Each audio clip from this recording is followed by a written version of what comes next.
100 பேரு அவன் பின்னால நிக்கல, 100 பேருக்கு முன்னால அவன் நிக்கிறான்.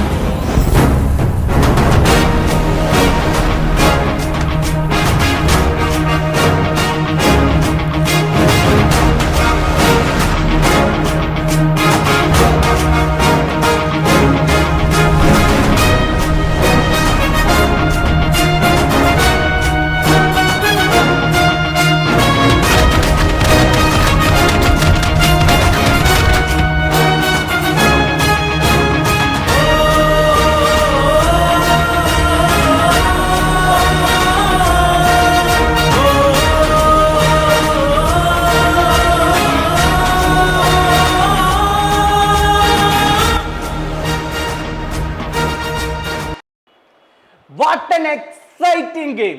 കൊച്ചിയിൽ കേരള ബ്ലാസ്റ്റേഴ്സ് തിരിച്ചു വന്നിരിക്കുന്നു. FC ഗോവയുടെ 2 ഗോളുകൾക്ക് പിന്നിൽ പോയ കേരള ബ്ലാസ്റ്റേഴ്സ് 4 ഗോളുകൾ, അതും 45 മിനിറ്റ് അടിച്ച് തൻ്റെ വരവ് ISLലേക്ക് വീണ്ടും കേരള ബ്ലാസ്റ്റേഴ്സ് അറിയിച്ചിരിക്കുകയാണ്. ഈ രോമുണ്ടല്ലോ, ഇത് കണ്ട് എണീച്ച് നിൽക്കുകയാണ്, എന്ത് പറയണമെന്ന് അറിയില്ല. കാരണം അത്രയും എക്സൈറ്റിംഗ് ആയിട്ടുള്ള ഒരു മികച്ചൊരു മത്സരമാണ് ഇന്ന് കേരള ബ്ലാസ്റ്റേഴ്സ് പുറത്തെടുത്തത്.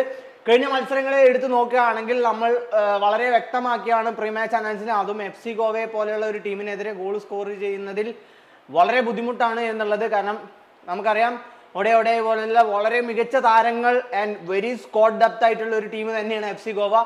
അവർക്കെതിരെയാണ് ഈ 4 ഗോളുകൾ അടിച്ചുകൊണ്ട് ഫത്തോഡയിലെ ആ ഒരു കണക്ക് നമ്മൾ ഇവിടെ കൊച്ചിയിൽ വെച്ച് തീർത്തിരിക്കുന്നത്. എന്തായാലും ആദ്യ പകുതി എടുത്ത് നോക്കുകയാണെങ്കിൽ ഈ ഒരു മത്സരത്തിന്റെ വളരെ ഡിസപ്പോയിന്റിംഗ് ആയിട്ടുള്ള ഒരു മത്സരം തന്നെയാണ് ബ്ലാസ്റ്റേഴ്സ് കാഴ്ചവെച്ചത്. ആദ്യ പകുതിയിൽ വളരെ ക്രിയേറ്റീവ് ആയിട്ടുള്ള ഒരു ഗെയിമൊന്നും ബ്ലാസ്റ്റേഴ്സിന് കാഴ്ചവെക്കാൻ സാധിച്ചിട്ടുണ്ടായിരുന്നില്ല. ആദ്യത്തെ ഒരു ചാൻസ് ദിമിത്രോസിന് നല്ലൊരു ഓപ്പൺ നെറ്റ് ചാൻസ് ആദ്യ മിനിറ്റിൽ തന്നെ കിട്ടിയിട്ടുണ്ടായിരുന്നു, അത് പാഴാക്കി കളഞ്ഞു. അതിനുശേഷം പിന്നീട് കാര്യമായിട്ടുള്ളൊരു അവസരങ്ങളൊന്നും കേരള ബ്ലാസ്റ്റേഴ്സിന് തുടർന്നെടുക്കാൻ ആദ്യ പകുതിയിൽ സാധിച്ചിട്ടില്ല. മറിച്ച് FC ഗോവയായിട്ട് പൊസിഷൻ ഗെയിമും വളരെ തന്ത്രമായിട്ടുള്ള വളരെ മികച്ച ഒരു ഗെയിമാണ് ആദ്യം തന്നെ പുറത്തെടുത്തത്. 7-ാം മിനിറ്റിൽ കൃത്യമായി റൗളിൻ ബോർജസ് ആദ്യ ലെഗിൽ അടിച്ചതുപോലെ തന്നെ വളരെ ഫ്രീ ആയി നിന്നുകൊണ്ട് പോസ്റ്റിലേക്ക് അടിച്ച് കയറ്റുകയാണ് ചെയ്തത്. ആദ്യ ഗോൾ 7-ാം മിനിറ്റിൽ വരുന്നു. രണ്ടാമത്തെ ഗോൾ കുറച്ച് സമയം മാത്രമേ വേണ്ടി വന്നുള്ളൂ. അതും നമ്മൾ പ്രത്യേകം പറഞ്ഞതാണ്, നോവ സദൈ പോലെയുള്ള വളരെ സ്പീഡി ആയിട്ടുള്ള അറ്റാക്കേഴ്സിനെ നമ്മൾ വാച്ച് ഔട്ട് ചെയ്യണം എന്നുള്ളത്. കൃത്യമായി അദ്ദേഹത്തിന്റെ സ്പീഡ് ഉപയോഗിച്ചുകൊണ്ട് എർമിപ്പാമിനെയും സന്ദീപിന്റെയും ഇടയിലൊടുക്കിനെ ത്രൂ ബോൾ സ്വീകരിച്ചുകൊണ്ട് നോവ സദയുടെ നിന്നും യാസറിലേക്ക് ഒരു പാസ് വരുന്നു. കരഞ്ജിത്തിന് ഒന്നും ചെയ്യാൻ പറ്റില്ല, കൃത്യമായി വലയിലേക്ക് യാസർ കൃത്യമായി ആ ഒരു പന്തിനെ എത്തിക്കുന്നു.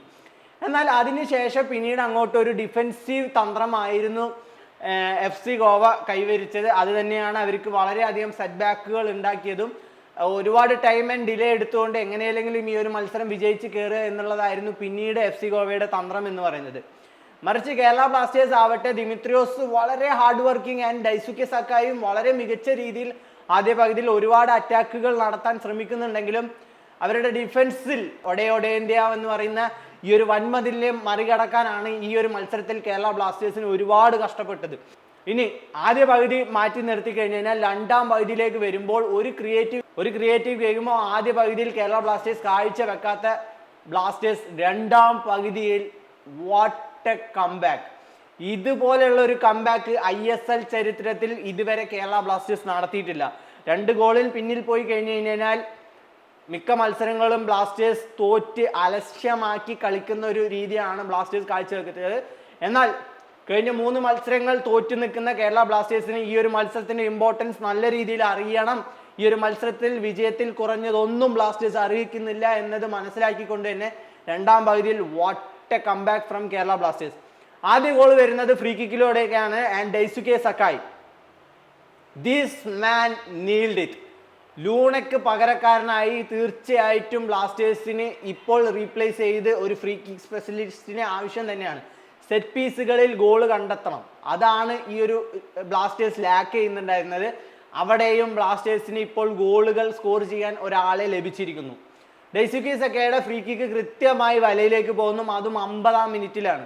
പിന്നീട് അങ്ങോട്ട് വളരെ ഫൈറ്റിംഗ് സ്പിരിറ്റിംഗ് ആയിട്ടുള്ള മറ്റു താരങ്ങളും വളരെ ഉണർന്ന് നല്ല രീതിയിലുള്ള അറ്റാക്കിംഗ് പൊസിഷണൽ ആൻഡ് ഗെയിം കളിക്കാൻ തുടങ്ങുന്നു. ആൻഡ് ഇതിലെടുത്ത് പറയേണ്ടത് വിപിൻ മോഹനൻ. പല അറ്റാക്കുകൾക്കും തടയിടുന്നതും അതുപോലെ തന്നെ പല അറ്റാക്കുകൾക്ക് ചുക്കാൻ പിടിച്ചതും വിപിൻ മോഹനൻ എന്ന് പറയുന്ന ഈ മലയാളി താരം തന്നെയാണ്. അതിന് 100-ൽ 100 മാർക്കും നമ്മൾ കൊടുക്കേണ്ടത് തന്നെയാണ്. ഇനി അറ്റാക്കിങ്ങിലേക്ക് നോക്കുകയാണെങ്കിൽ ദിമിത്രിയോസും അതുപോലെ തന്നെ ഫെദോറും തമ്മിലുള്ള ആദ്യത്തെ കോമ്പിനേഷൻ ഗെയിമാണ് നമുക്ക് ഇന്ന് കാഴ്ചവെക്കാൻ സാധിച്ചത്. എന്തായാലും വളരെ മികച്ച രീതിയിൽ തന്നെ രണ്ടുപേരും വളരെ അണ്ടർസ്റ്റാൻഡിങ് ആയിട്ടുള്ള ഗെയിം കാഴ്ചവെച്ച് തുടങ്ങിയിരിക്കുന്നു. അതെന്തായാലും വളരെ പോസിറ്റീവ് ആയിട്ടുള്ള ഒരു ന്യൂസ് തന്നെയാണ്. എന്തായാലും രണ്ടാമത്തെ ഗോൾ വരുന്നത് കാൾ മെക്കിയുടെ കയ്യിൽ നിന്ന് തട്ടിയ ഒരു ഹാൻഡ് ബോൾ പെനാൽറ്റി വിളിക്കുന്നു, ദിമിത്രിയോസ് അത് ഗോളാക്കുന്നു. പിന്നീട് അങ്ങോട്ട് കണ്ടത് ദിമിത്രിയോസിൽ നിന്ന് ഒരു മികച്ചൊരു ഗോൾ തന്നെയാണ്. ഗോൾ കീപ്പറിൽ നിന്ന് വന്ന ഒരു മിസ്റ്റേക്ക് കൃത്യമായി മുതലെടുത്തുകൊണ്ട് ദിമിത്രിയോസ് അത് ഗോൾ വലയിലേക്ക് എത്തിക്കുന്നു. പിന്നീട് അങ്ങോട്ട് കണ്ടത് ബ്ലാസ്റ്റേഴ്സിന്റെ ഒരു അഴഞ്ഞാട്ടം തന്നെയാണ്. 3 ഗോളുകൾ കണ്ടെത്തിയ ബ്ലാസ്റ്റേഴ്സ് പലപ്പോഴായും ഡിഫൻസിലേക്ക് പോയി കളി ജയിക്കാൻ ശ്രമിക്കും എന്ന് വിചാരിച്ചെങ്കിൽ വീണ്ടും പ്രസ്സിംഗ് ഗെയിം കളിച്ച് പൊസിഷണൽ ബ്ലോക്കിംഗ് ഗെയിം കളിച്ചുകൊണ്ട് ഒരു മികച്ച അറ്റാക്കിംഗ് ഫുട്ബോളാണ് വീണ്ടും ബ്ലാസ്റ്റേഴ്സ് കാഴ്ചവെച്ചത്. അതുകൊണ്ട് തന്നെ അവസാന മിനിറ്റുകളിൽ ഫെദോറും ദിമിത്രിയോസും തമ്മിലുള്ള ആ ഒരു ഗെയിം കൃത്യമായി വർക്കൗട്ട് ആവുന്നു. ആൻഡ് ഫെദോറിൻ്റെ ISLലെ ആദ്യ ഗോൾ സ്കോർ ചെയ്യുന്നു. 2 ഗോളുകൾക്ക് പിന്നിൽ പോയ കേരള ബ്ലാസ്റ്റേഴ്സ് 4 ഗോളുകൾ അടിച്ചുകൊണ്ട് ഒരു അവസ്മരണീയമായ ഒരു കംബാക്ക് ആണ് നടത്തിയിരിക്കുന്നത്. അപ്പോൾ എന്തായാലും what a game from Kerala Blasters. ഇതിലെടുത്ത് പറയേണ്ടത് എയ്മൻ്റെയും സബ്സ്റ്റിറ്റ്യൂഷൻ തന്നെയാണ് രണ്ടാം പകുതിയിൽ. These guys have done it a lot. ഈ ഒരു മത്സരത്തെ വിജയിപ്പിക്കാൻ സഹായിച്ചത് ഈ ഒരു ബ്രദേഴ്സ് തന്നെയാണ്. സീസണിന്റെ തുടക്കത്തിൽ പറഞ്ഞ ഒരു കാര്യം വീണ്ടും ഓർമ്മിപ്പിക്കുകയാണ്, we are not done yet എന്ന് തന്നെയാണ് ഇപ്പോൾ പറയാനുള്ളത്.